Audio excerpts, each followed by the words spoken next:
Reciba un cordial saludo de parte del podcast de Academia Debate Sociedad, bajo la conducción de Luis Alejandro Vázquez. Es un gusto dirigirme hacia ustedes, la audiencia muy respetable que nos escucha a través de YouTube y Spotify.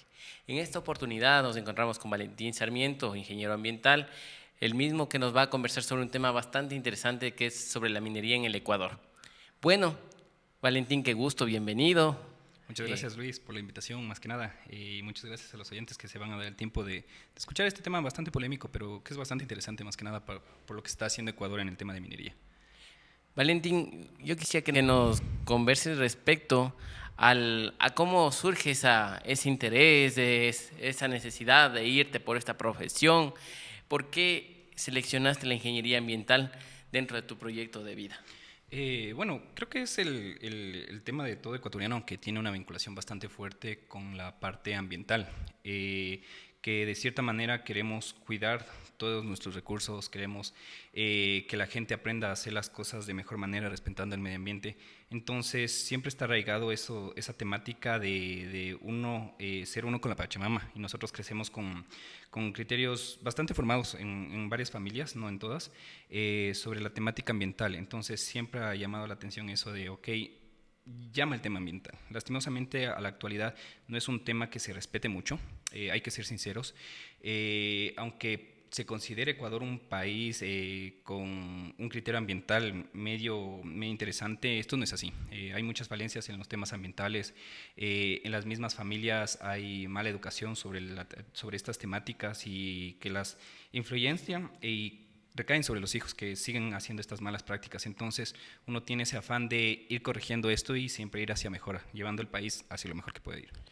¿Cuál es la situación actual de la minería en el Ecuador y cómo ha ido evolucionando en estos años? Bueno, la minería es bastante interesante.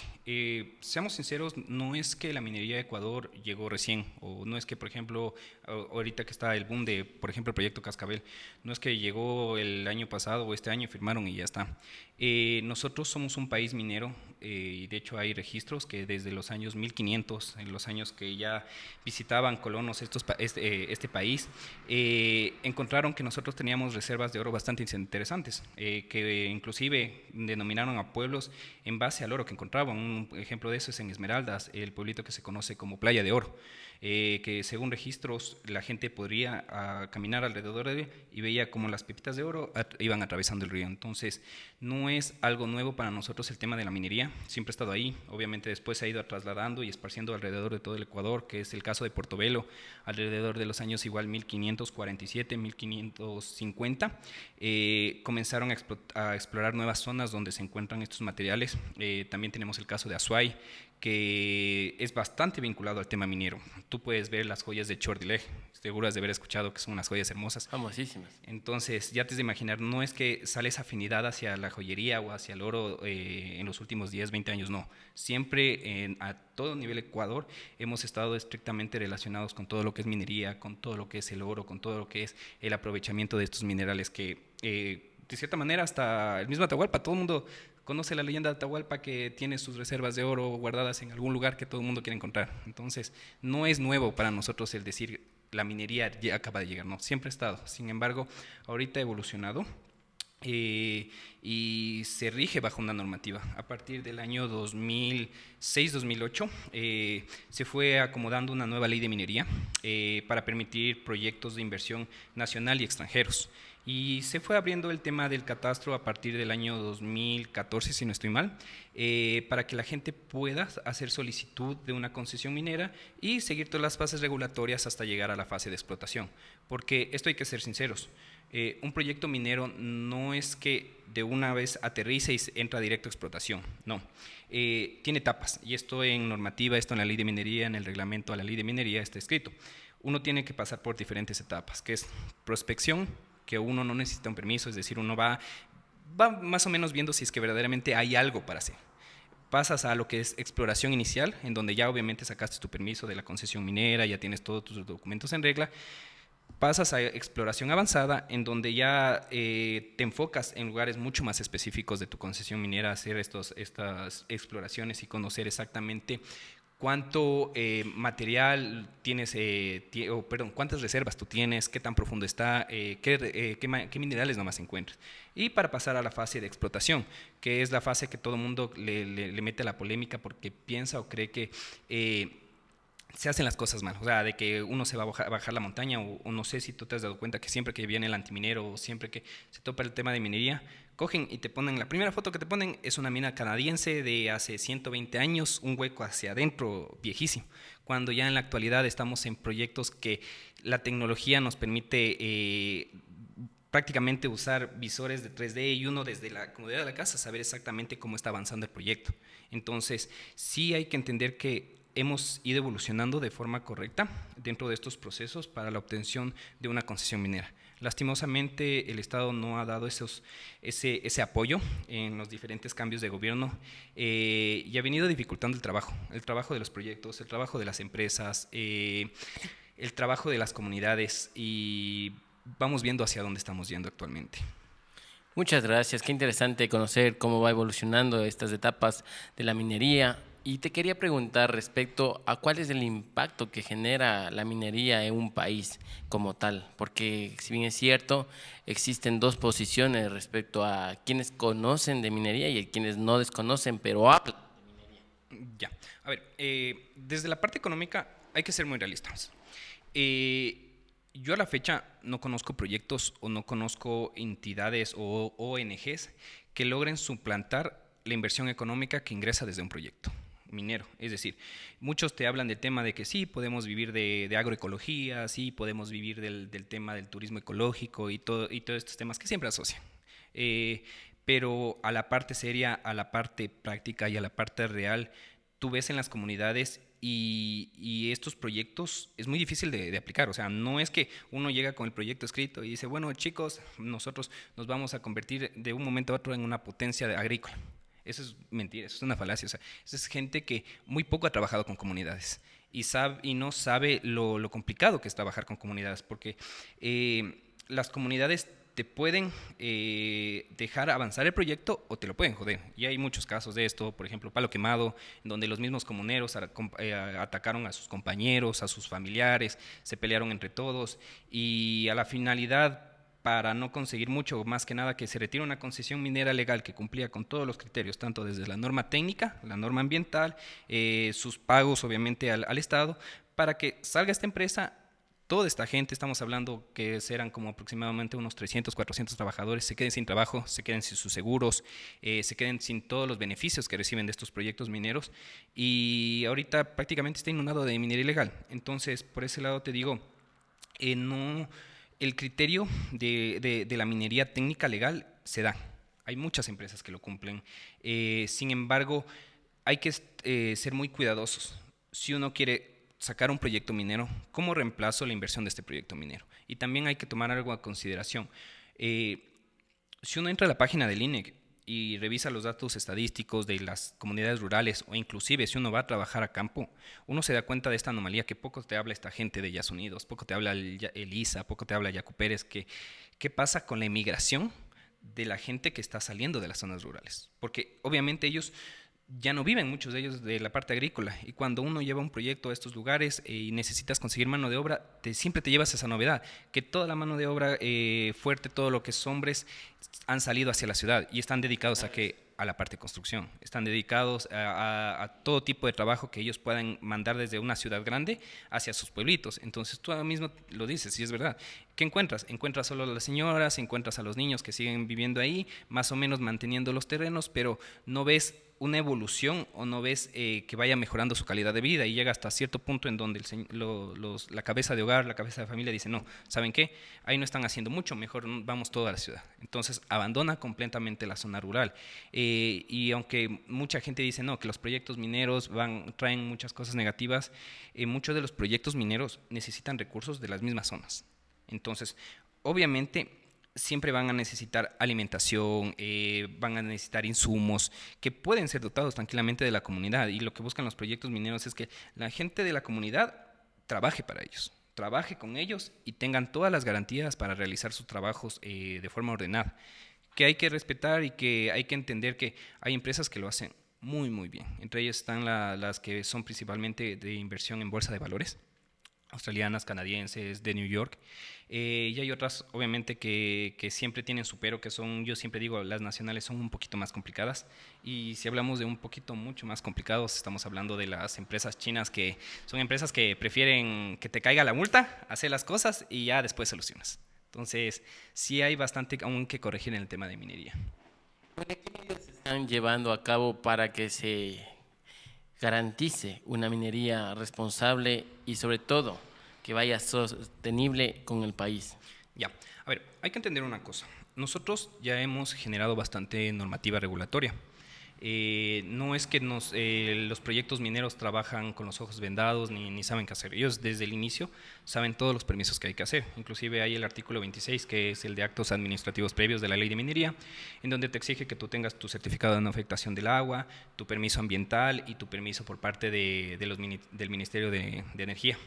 Entonces ahí tú ya te vas dando cuenta ¿qué nomás necesitas tú para cumplir con tu normativa y estar al día? Igual si necesitas un permiso de uso y aprovechamiento de agua, necesitas seguir todo el proceso regulatorio para tú obtener ese permiso.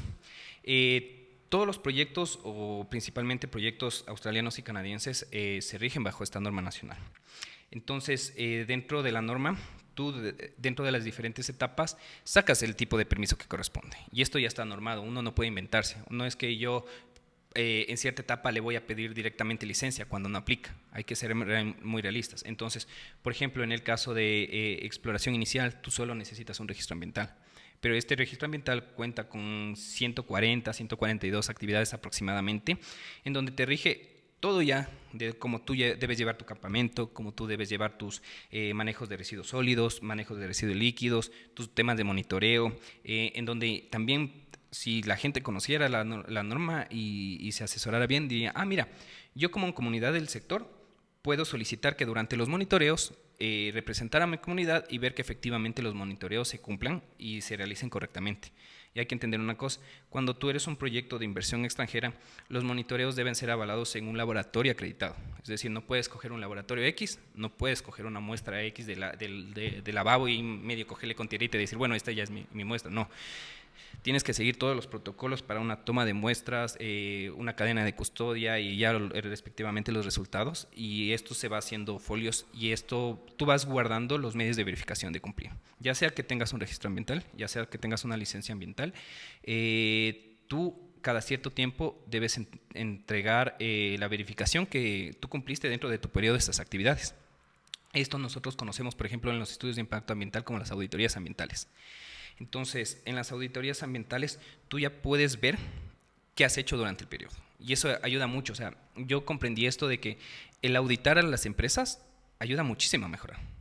Porque ahí tú vas viendo qué nomás encontraste durante todo ese periodo y vas viendo fallas, vas viendo qué está bien, qué está mal, qué se puede mejorar, qué se puede optimizar. Y esto ayuda muchísimo y esto lo aplican bastante las empresas internacionales. Por ejemplo, digamos, aquellas empresas que están cotizadas en bolsas de valores aquí en el país no se rigen netamente solo por la ley nacional, sino ellos van un plus más arriba y se rigen por norma internacional. Y por ejemplo, si yo quiero, yo tengo un proyecto, digamos, en bolsa de valores de Canadá, yo tengo que regirme a una norma que se llama la NI 4310, que está en su sección 20, que te dice exactamente con qué criterios debes cumplir. O en otro caso, si yo me rijo a la Bolsa de Valores de Nueva York, yo tengo que cumplir la normativa SEC, SK 1300, es su sección 17, en donde igualmente te dice qué criterios ambientales debe cumplir. Igual puede pasar lo mismo para la australiana. Entonces, todo esto ya está muy normado. Y las empresas acá se han dado cuenta de que se puede cumplir tranquilamente con los criterios, pero ellos para hacer su trabajo están yendo mucho más allá. Entonces, no se quedan solo, digamos, en certificarse para recibir fondos de la Bolsa de Valores, no quedan solo en aprobar sus auditorías ambientales, sino ellos van más allá. Actualmente trabajamos también con varias empresas que a la actualidad ya buscan certificarse en huella de carbono. Hay otros que están ya en certificaciones de huella hídrica, es decir, que ellos van a llevar un control absoluto del consumo de agua que ellos usan dentro de sus proyectos. Y así hay un montón de certificaciones internacionales que muchos dirán, no, sí, es que solo para aparentar es el amague, es el poner el loguito ahí en tu producto y ya está. No, porque cuando tú entras a estos proyectos, te auditan igual. Y entre, digamos, más internacional es el reconocimiento que recibes como empresa, más fuerte es la auditoría y te ven cosa por cosa. Entonces, como te digo, en las auditorías te sirve muchísimo para tú levantar información y para obviamente ver dónde tienes errores y dónde tienes oportunidades de mejora, que es lo que hace la industria minera de inversión principalmente. Gracias, Valentín. Bueno, aquí hay una situación que les queremos comentar y es que hemos estado interactuando en redes sociales por algunos días y hemos recabado algunas preguntas del público sobre esta temática tan importante para una sociedad y sobre todo a nivel mundial, ¿no? Vamos a ir con la pregunta de Paola Salas, que nos quiere preguntar respecto a cómo están las inversiones extranjeras en el campo de la minería en el Ecuador. Ya, es un tema bastante interesante y es un tema muy complicado, te voy a ser sincero a la realidad.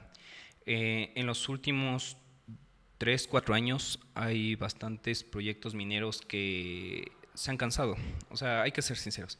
Se han cansado porque no tienen seguridad jurídica, no tienen apoyo del gobierno, no pueden avanzar ciertas etapas por la misma burocracia, es decir, digamos, yo tengo mi proyecto minero y parte de mi proyecto minero recae sobre un bosque protector o sobre un área municipal protegida y muchos de estos proyectos no quieren esos problemas. Dicen, ok, renuncio a esa sección y sigo explorando en el área que me queda. Y se ha dado los casos que uno ingresa estos trámites y son trámites que por burocracia, por incompetencia estatal, llegan a tardar un año y medio. Entonces, de igual manera, cada vez que a ISA le coge la locura y sale a decir que esto deberían hacer, esto no deberían hacer, esto asusta a los proyectos porque, imagínate, hay proyectos que tienen todos sus papeles en regla y que llega un desconocido, primero que es de otras comunidades, de otros lugares, que te traiga gente de otros lugares, que se apoye también con dinero de minería ilegal y diga, no, ustedes se me van de aquí y te saquen un proyecto que, seamos sinceros, dentro de la etapa de exploración inicial, exploración avanzada y hasta la fase de construcción, que no se habla mucho dentro de la norma, es netamente inversión. O sea, dentro de todo ese tiempo, estamos hablando tal vez de entre 8 a 12 años, no se saca oro. Se está invirtiendo en programas sociales, en programas ambientales, en las mismas campañas de exploración. Entonces, ellos están arriesgando su dinero y tienen mucho miedo de que en cualquier momento se levante una comunidad X que ni siquiera pertenezca al sector y los termine expulsando. Entonces hay muchas empresas, muchos proyectos que ya están al límite, que dicen, no, yo ya no quiero saber nada, porque dicen que nos van a apoyar y nunca apoyan. Desde el Estado, completamente un abandono, y ya se comienzan a retirar. Parte de esto en los últimos 2 años, sin mentirte, ha incrementado el número de auditorías de renuncia que yo realizo, porque para uno entregar una concesión al Estado, es decir, yo ya no quiero la concesión, te devuelvo al Estado y me retiro de aquí, uno debe cumplir ciertos criterios técnicos. Entre eso está desde la parte ambiental, que debes hacer una auditoría ambiental de renuncia, es decir, que tú entregas, levantas la información y dices, así entrego mi concesión, y entonces el ministerio te dice, ok, encontramos estas novedades, de esto debes hacerte cargo para poder retirarte. Entonces, hay una gran cantidad de proyectos y una gran cantidad de empresas que están haciendo renuncias parciales, que están haciendo renuncias totales, que se están yendo porque sinceramente no han logrado ni avanzar tanto en su proceso de exploración o han tenido problemas sociales muy complicados, quema de campamentos, ataque de otros personales, invasión por grupos ilegales, ahorita bandas delictivas que se están tomando, por ejemplo, sectores tan delicados como Portobelo, en donde prácticamente la minería legal se terminó. Entonces, sí es bastante difícil lo que estamos atravesando como país y sí deberíamos estar viendo mejor si nosotros queremos buscar inversión, darles esas garantías, porque muchos dirán, pero un proyecto minero no nos importa. Claro, pero el proyecto minero que tú estás expulsando, tú estás votando internacionalmente a los inversionistas, porque seamos sinceros, un inversionista en estas empresas no es que es un jeque árabe o cosas así, sino tú, yo, cualquiera puede comprar las acciones e invertir en estos proyectos. Y como obviamente es tu dinero, tú también tienes ese miedo de seguir invirtiendo en este proyecto. Entonces, si la gente tiene miedo de invertir en Ecuador, porque en cualquier momento te pueden sacar, o en cualquier momento te dicen, no, resulta que esto era un área protegida, como el caso de Olón, por ejemplo, que se inventaron que un poco más y eso era un bosque prístino, cuando era la mentira, tú veías que solo quedaban 3, 4 árboles, cuando ingenieros ambientales pudieron haber dicho, no, vean, podemos hacer tal proyecto para que el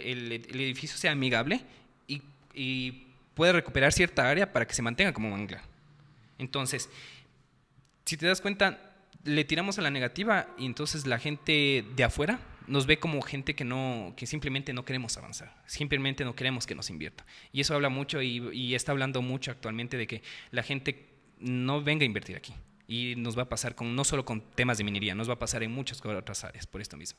Y bueno, aquí siguiéndote el hilo de lo que comentas en este momento, también hay un desconocimiento por parte de las comunidades que se dejan influenciar por líderes negativos. Eso es evidente y lo lamentable es de que, por ejemplo, ya se oponen a un proyecto de una concesión minera, pero por otro lado están explotando madera o haciendo otro tipo de actividades que afectan al medio ambiente. Si bien es cierto, la concesión minera está siguiendo los procesos y las etapas que tú has señalado durante este podcast, y también, sobre todo, ha existido esta consulta a las comunidades de que ese proyecto se va a realizar, cuáles son los beneficios, pero posterior a ello vienen determinadas organizaciones no gubernamentales, vienen activistas falsos, diríamos así, y quieren incluso incidentar con acciones constitucionales con la finalidad de no permitir que las concesiones avancen en su trabajo, cuando las concesiones han estado dentro de los parámetros legales e incluso han cumplido con lo que es el derecho ambiental y todos los principios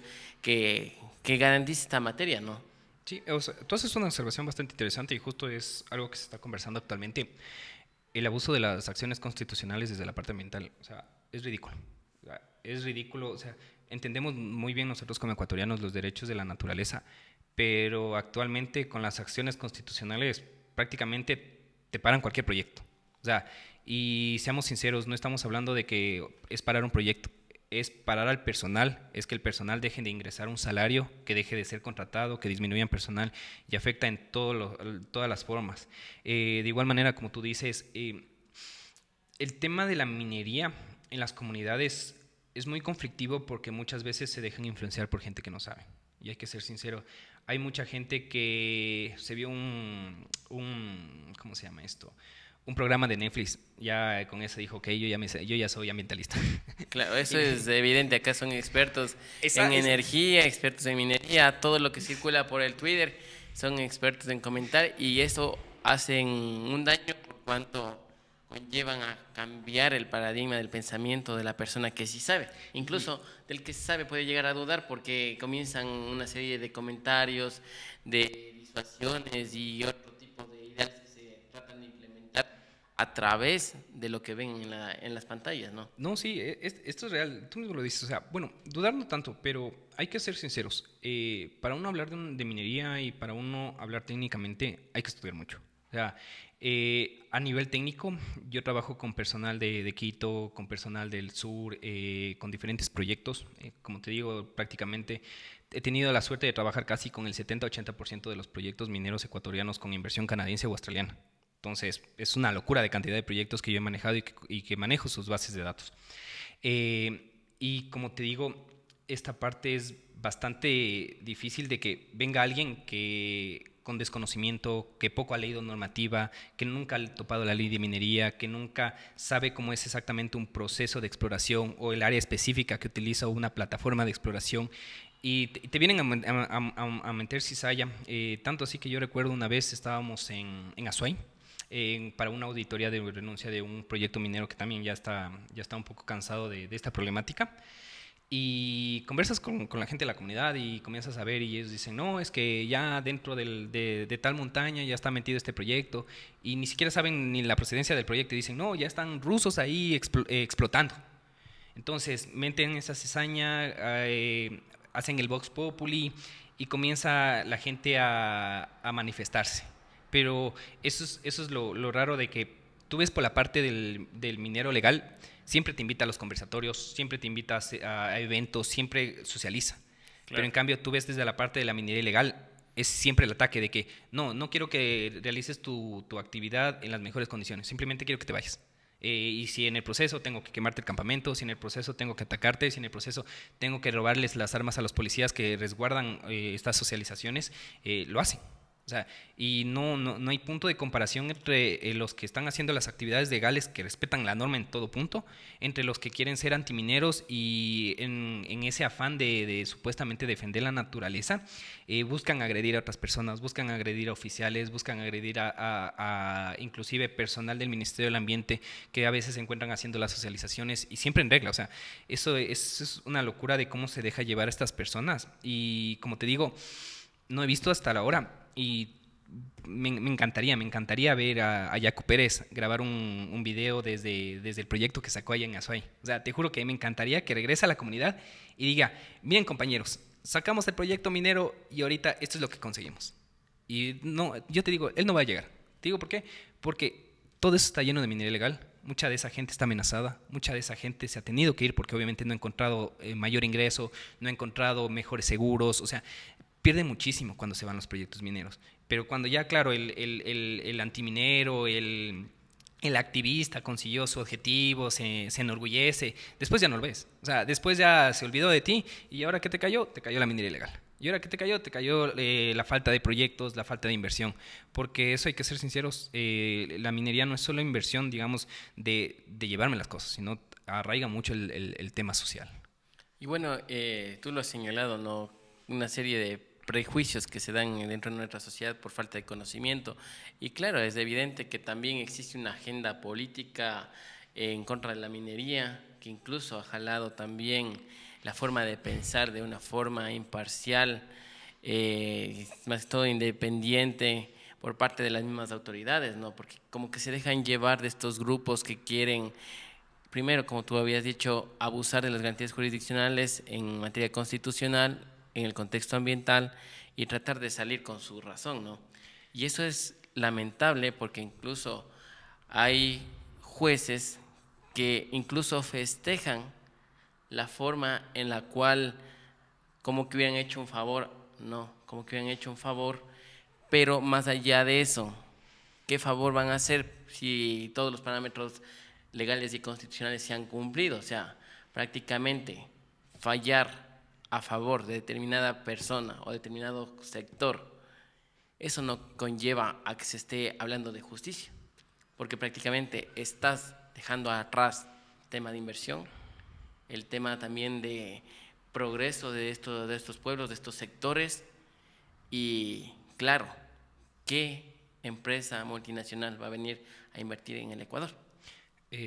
Luis, te doy completamente la razón y es un tema que, te soy sincero, entre nosotros que nos dedicamos a la minería, lo conversamos solo en voz baja, porque no nos gusta hacer ese bochinche, pero yo te hago la siguiente pregunta. Actualmente vemos como jueces y fiscales, ellos mismos buscan a los grupos delictivos para decir, ok, ¿cuánto cuesta el darte una resolución favoratoria? Y ahora yo te hago la pregunta a ti. ¿Tú crees que estas mismas personas que les designan casos ambientales, casos de minería, conociendo que las empresas mineras tienen una inversión bastante fuerte, ¿tú crees que no han llegado hacia ellos a decirles cuánto quieres para darte una resolución favorativa? ¿Y cuántas de estas decisiones no se tomaron en base a estos chantajes? Son cosas que no se hablan, pero créeme que sucede. Claro que se da, y sobre todo en el Ecuador nos encontramos de un momento judicial en crisis, diría yo, sino porque hemos visto como fiscales, jueces, abogados se han prestado para la corrupción, y no se diga para tratar de abusar las garantías jurisdiccionales, ¿no? Que están o son parte de las garantías constitucionales de conformidad a nuestra Constitución de la República, la Ley Orgánica de Garantías Jurisdiccionales de Control Constitucional. Entonces, vemos cómo se han ido haciendo este tipo de favoritismos que dejan mucho que decir, ¿no? Y aquí hay una pregunta de Andrew Erazo, que es otra persona que nos formulaba la siguiente inquietud. ¿Qué está pasando en Buenos Aires, en el cantón Urcuquí, en la provincia de Imbabura, con la minería ilegal? Porque este es un tema que ha levantado varias críticas, comentarios, y sobre todo él quiere conocer cuál es la diferencia entre la minería ilegal y la minería legal. Ya, a ver, para llegar a este punto, yo creo que sería conveniente como encontrar las dos aristas de lo bueno y lo malo. Entonces, podríamos comparar con un proyecto, digamos, que está todo en norma, que ha sido aceptado a la comunidad versus la minería ilegal. Entonces, si nos vamos por ejemplo, ni siquiera irnos a otra provincia, ni siquiera irnos a otro sector. En la misma provincia de Imbabura, en la misma comunidad de La Carolina, tenemos otro proyecto minero que todo el mundo conocemos, que es Cascabel. Un proyecto minero bastante fuerte que actualmente acaba de terminar su informe de prefactibilidad, es decir, en los próximos años arrancará su proceso de construcción. Estamos hablando de varios años, no es que lo hacen al toque. Para recién entrar a explotación, digamos, posiblemente en un 2030, 2032, posiblemente. Es todo un proceso. Exacto. Más que todo hasta sacar la licencia ambiental y todo lo que conlleva que la concesión entre ya a su operación como tal. Exacto. Entonces, por ejemplo, ellos, desde que llegaron en el año 2011, supieron manejar muy, muy bien la parte social. Y la mayoría de empresas que han tenido desde la parte minera aquí éxito en el país han sido porque han sabido desarrollar muy bien la parte social y la parte ambiental. Entonces tenemos, como te digo, el proyecto Cascabel, que conoce muy bien cuántos actores cuántos actores sociales tienen dentro de sus áreas de influencia directa. Es decir, justo ayer estaba conversando con un técnico desde el área social, el encargado del área social, Alejandro, un excelente persona en el poco tiempo que hablé con él, y él justo me decía, no, mira, nosotros estamos manejando así el proyecto, hacemos las socializaciones, conocemos el personal. Justo me decía, mira, trabajamos con 3.964 habitantes de la parroquia de Delita y 3.258 de parroquia de La Carolina, es decir, tiene identificado su área de influencia directa, y de esto tienen varios proyectos, es decir, proyectos de inversión, proyectos agropecuarios, proyectos de pymes, o sea, de que la gente deje de trabajar, sino que comience a hacer más de emprendimientos. Y como te digo, no es tan fácil en las zonas rurales tú sacar un emprendimiento o hacer las cosas, porque uno piensa que les llega con el dinero, les llega con el proyecto y la gente va a salir así al toque. No, tienes que cambiarles el chip, tienes que educarlos, tienes que capacitarlos, mejorar su educación financiera. Invierten muchísimo en esta parte, igual en el tema de salud, lo que digamos el Estado actualmente no ha podido invertir, las empresas se han encargado de mantener estos sistemas a flote, y eso nunca te menciona, nunca te conversa. Pero claro, ahorita vamos al lado contrario, que es el proyecto INBA 1, INBA 2, si no estoy mal, que pertenece a otra empresa minera, que desde el inicio han tenido esa problemática, que digamos que cuando no entraron en el tiempo que ellos debían entrar para comenzar a hacer exploración, sino que dejaron que primero entren los mineros ilegales. Entonces, cuando entraron los mineros ilegales, ¿qué sucede? Comienzan a trabajar con gente de la comunidad, porque como te digo, siempre toda esta minería ilegal se desarrolla con gente de la comunidad. No hay más trabajo y es uno de los trabajos mejor remunerados, ya sea legal o ya sea ilegal. ¿Ya? Entonces, desde la parte ilegal estamos hablando con gente de la comunidad que de repente de ganar $10 al día, un minero ilegal le dijo, no, vente conmigo, vas a ganar, te voy a pagar 30, 40, 50 dólares al día y vas a hacer esto. Obviamente a esa gente que le falta recursos, donde no hay proyectos, donde no hay trabajo, no te va a decir no, te va a decir, ok, vamos, yo trabajo, y obviamente ellos están acostumbrados al trabajo pesado. ¿Y ahora qué ha pasado? Esto ha sido un descuido desde el Estado. O sea, te soy sincero, cuando esto sucedió, yo me acuerdo muy bien, yo era pasante de la Agencia de Regulación y Control Minero, y yo como pasante vi clarito cómo el mismo Estado permitió que todo esto se desarrolle. No fue algo que se salió simplemente de las manos. Desde el momento inicial, que no fue el punto, digamos, el punto de minería ilegal Buenos Aires, sino comenzó en El Cielito. Desde ahí, los que tenían a cargo, digamos, los que debieron parar esto, se hicieron a la vista gorda. Entonces comiencen a ingresar gente desde Colombia, que venga gente desde Portobelo, de diferentes lugares de la provincia, y comiencen a trabajar a su manera.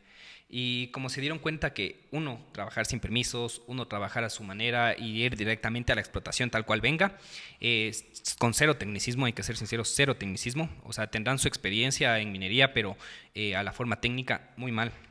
Entonces, mucha de esta gente de las comunidades se dieron cuenta de ese ingreso económico directo y quisieron beneficiarse y crecer netamente de ese beneficio económico directo. Pero obviamente cuando no estás regulado, cuando no cumples un plan de manejo ambiental, cuando no controlas tus efluentes que generas como empresa, cuando no sabes manejar el mercurio, cuando no sabes manejar lo que es el tema de cianuro, comienzas a causar impactos ambientales y comienzas a dejar pasivos ambientales, que ellos, como te digo, ellos lo único que buscan es el beneficio. Saqué de este lugar, me voy a otro. y no hay procesos de reforestación, no hay, digamos, evidencias de que tú hayas hecho las cosas de buena manera, simplemente eso, entran, aprovechan, salen.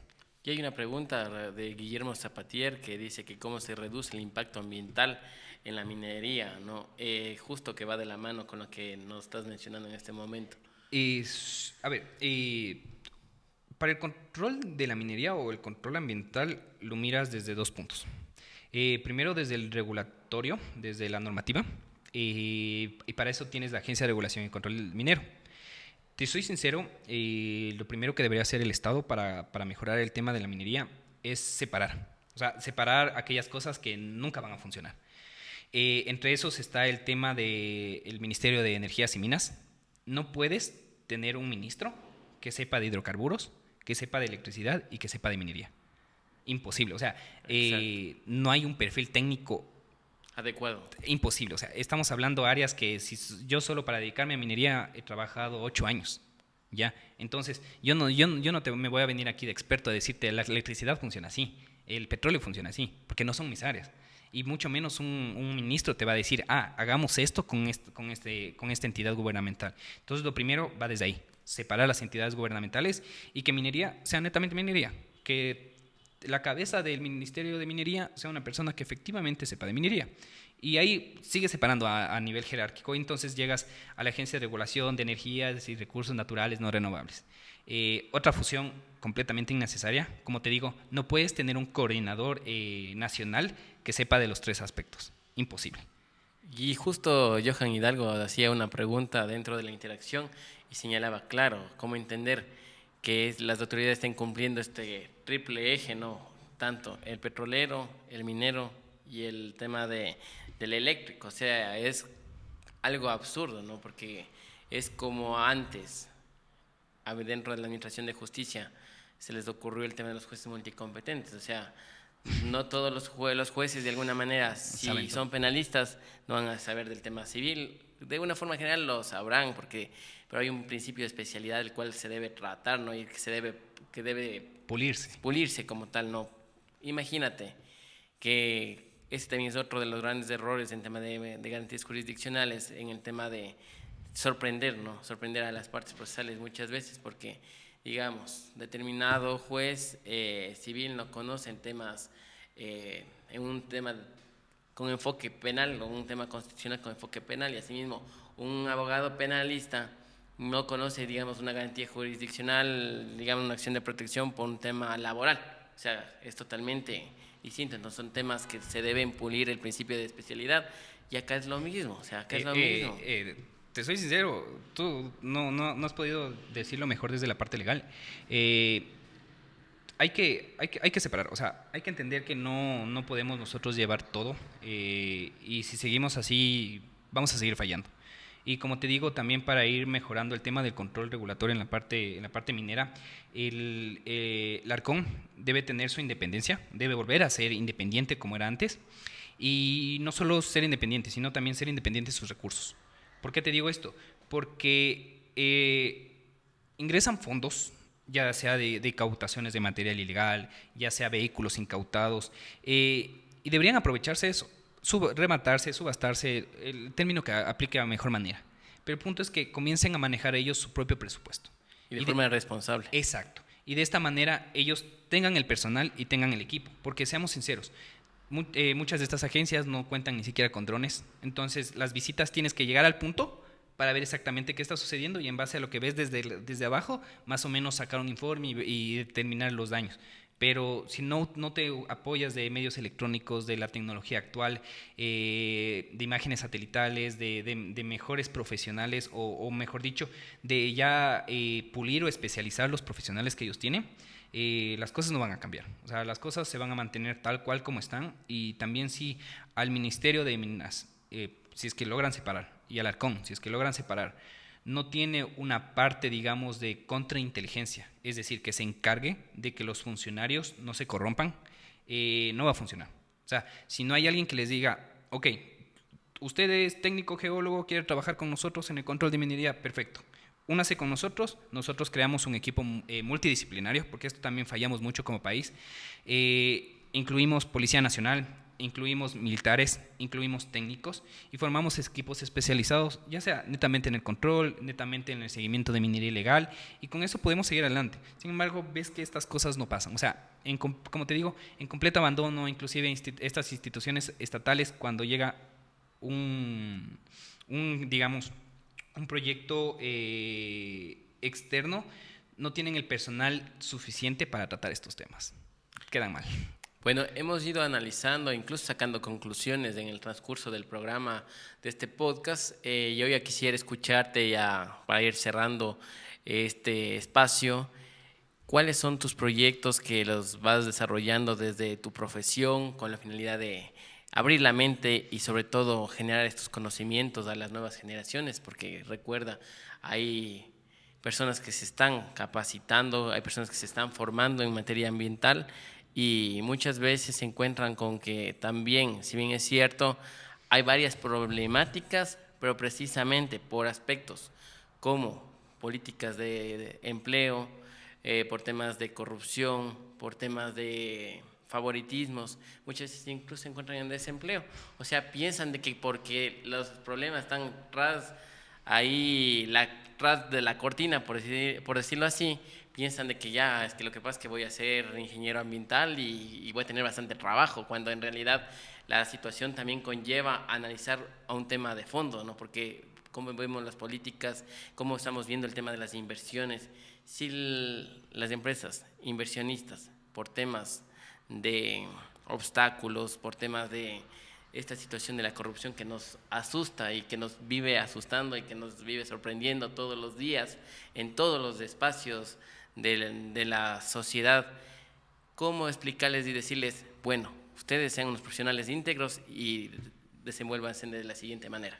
Iniciando, yo creo que desde la parte académica hay que primero jalar las orejas a quien corresponde, y en eso están los docentes. Hay que entender que la gente no come de artículos científicos, primero desde ahí. Si yo entro a la universidad con una visión y quiero ser técnico, permítame ser técnico.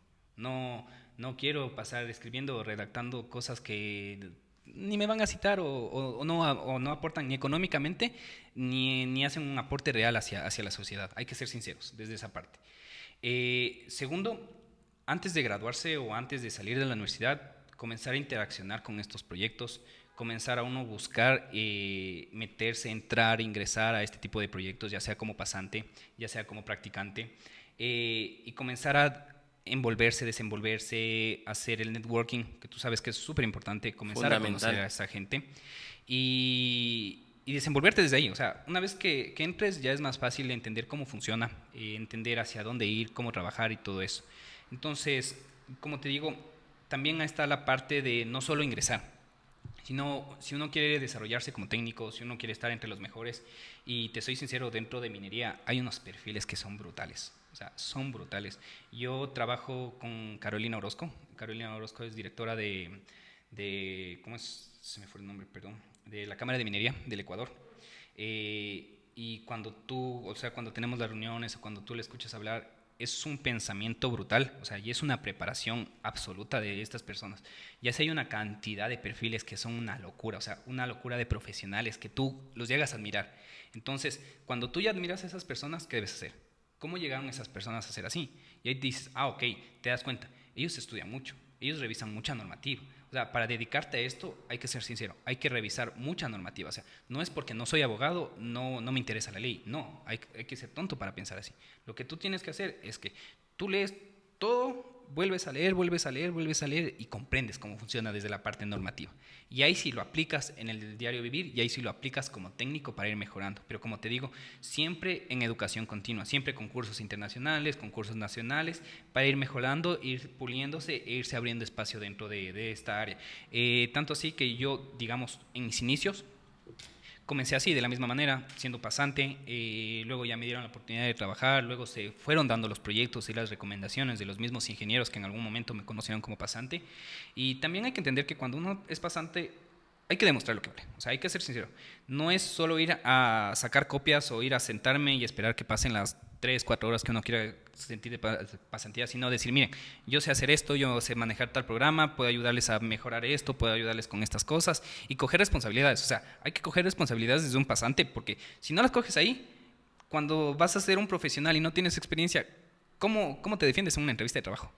Claro, y está sucediendo un problema aquí que ya saliéndonos de la temática de la minería, que en las nuevas generaciones quieren hacer pasantías o prácticas ya cuando están graduados, cuando deberían estar realizando eso en el transcurso de su carrera, porque eso les va a permitir tener una óptica más amplia, mejores oportunidades y diferenciarse del resto, ¿no? Porque aquí la persona que progresa, la persona que sale adelante, la persona que se esfuerza día a día y que marca la diferencia en algunos aspectos, ¿no? Con su preparación, con su entusiasmo y con la gana de enfocarse en lo que en realidad él está eligiendo para su proyecto de vida, para su profesión, porque con la profesión vas a estar toda la vida con tu profesión y debes sentirte feliz de lo que haces, De lo ¿no? que ejecutas. Claro, no, esto es 100% real. Lastimosamente, como te digo, hay que jalar las orejas a las instituciones educativas, entender qué convenios tienen, qué convenios realmente les benefician. Principalmente si eres una institución pública, no ver a la institución privada como un enemigo. O perdón, Exacto. no ver a la industria privada como un enemigo. O sea, me da una pena porque muchas veces los chicos dicen, ok, me gradué y ahora qué hago. Cuando es la misma universidad que desde antes de graduarse debería estar en proyectos y debería de estar diciendo a la empresa privada, vean, tengo profesionales que tienen ciertas características, aún sin graduar o ya sea graduados, comencemos a hacer proyectos vinculados entre nosotros podemos ayudarles a desarrollar programas, a desarrollar procesos, a desarrollar maquinaria. Y así es como han evolucionado Colombia, por ejemplo. Exacto. O sea, los estudiantes o el perfil universitario ha sido quien ha desarrollado el perfil industrial. Lastimosamente aquí la universidad ve, principalmente las universidades públicas de acá, ven a la industria privada y es como que a ti no te quiero. O sea, tú no me beneficias, tú no tienes que ver nada con el tema de artículos científicos, entonces a mí no me interesa. Y claro, como ahorita el tema de las certificaciones de las universidades es eso, de que tengas profesionales graduados, también el perfil académico ha bajado mucho, porque ya uno conversa con profesores y esto es una lástima y esto es una realidad. Así como se quejan los padres de familias en las escuelas de que gradúa cualquier vago, en las universidades actualmente está pasando lo mismo. Y es un tema que nos está hablando. Entonces, estamos sacando una cantidad absurda de perfiles mediocres que solo están calentando el puesto y que ya, claro, después salen de la universidad, como fueron un perfil mediocre, no pudieron desarrollarse. Entonces comienzan con los temas del desempleo, comienzan a darse cuenta ese impacto que verdaderamente cuánto gana un ingeniero, qué nomás tiene que hacer un ingeniero, pero como te digo, lo van aprendiendo muy tarde. Entonces, patinan mucho, sufren mucho y muchos de ellos tiran la toalla mucho antes. Entonces, yo eso sí les digo, desde la universidad mismo, busquen ustedes alianzas. O sea, si la universidad no tiene la suficiente inteligencia para vincularse con ciertos proyectos y que ustedes vieron que hay un potencial, ustedes háganlo. O sea, un certificado de pasantías que no les valide la universidad les va a servir mucho más a ustedes que a la misma universidad. Y eso les va a ayudar a futuro enormemente. Y hay que también saberle parar a la universidad y decir, esto me sirve a ti no te interesa, pero a mí sí me va a ayudar muchísimo. Gracias, Valentín. Hemos conversado respecto a la minería en el Ecuador, un tema que lo teníamos pendiente contigo de desarrollar y a través de este podcast presencial que lo estamos desarrollando a través de nuestra plataforma y que estará cargado tanto en el canal de YouTube como en Spotify y ustedes podrán ver. Les invitamos a los jóvenes tanto de las carreras de ingeniería ambiental, ingeniería en minas, y ahora también ya les han mezclado también y petróleos. Y por otro lado también el derecho, incluso porque hay personas que están enfocadas al derecho ambiental y que les interesa estos temas. Como había señalado Valentín, no porque seas abogado vas a dejar de conocer temas de ingeniería, y los temas de los ingenieros no es que van a dejar de conocer el tema legal, o sea, todo es unos conocimientos multidisciplinarios que conllevan a marcar la diferencia de las demás personas y sobre todo a que te sirva esto dentro del escenario laboral. Por otro lado, quiero agradecerles a todas las personas que nos están escuchando. No se olviden de seguir nuestros espacios, dar like, suscribirse, y estaremos conversando otras temáticas que son de interés. Y claro, hoy mismo habíamos hablado de otros aspectos que van de la mano, ¿no? Y que ya los iremos desarrollando más adelante con los siguientes invitados. Las palabras finales, Valentín. Primero agradecerte por la invitación a este programa y desarrollar estos temas tan polémicos que lastimosamente no se da mucho. Invitar a los compañeros tanto de la parte educativa, de la parte profesional, que pierdan ese miedo a conversar de estos temas. De que si ya se están desarrollando en estas áreas, lo hagan sin miedo. Como dicen, todo trabajo es buen trabajo y todo trabajo honesto vale la pena hacerlo. Entonces no es que estamos robando nosotros, no es que estamos haciendo las cosas mal. Como te digo, en los proyectos mineros hay una cantidad de personal dentro de todas las áreas, biólogos, abogados, ingenieros, que se han especializado y se han esforzado mucho para competir a un nivel bastante exigente. Yo te soy sincero, es un nivel bastante exigente dentro de la minería y eso es lo que a mí me ha gustado y lo que me ha dejado desarrollar aún mucho más. Entonces yo les invito que se abran paso dentro de estas áreas y que descubran ellos mismos, o sea, porque yo te puedo contar desde mi punto de vista, pero ya te digo, yo te lo cuento porque yo lo he vivido, porque yo decidí saber qué es exactamente la minería y cómo se hace. Entonces, a la gente que quiera seguir hablando de estos temas, le invito a vivirlo, o sea, es la única manera que puedan hablar con seguridad y con certeza, ya sea de minería ilegal, ya sea de malos proyectos, de buenos proyectos, vívanlos. Trabajen en ellos, trabajen con ellos, intenten mejorarlos, que obviamente es la finalidad de un ingeniero, pero ya hay que relacionarse, porque si le seguimos teniendo miedo, el único que pierde es uno mismo, porque pierde esa oportunidad de desarrollarse profesionalmente. Gracias, Valentín. Hasta una próxima oportunidad. Les quiero agradecer a todas las personas que nos van a ver a través de los canales respectivos de Academia de Debate Sociedad. Esto conlleva también a generar un conocimiento en las actuales generaciones y esa responsabilidad en ese sentido de sentirse identificados a querer seguir aprendiendo. Para eso está el podcast. Esto no se lo hace con otros fines, sino con la finalidad de enseñar y de llevarles a cabo estas temáticas que son importantes para nuestro país. Muchas gracias, hasta una próxima oportunidad.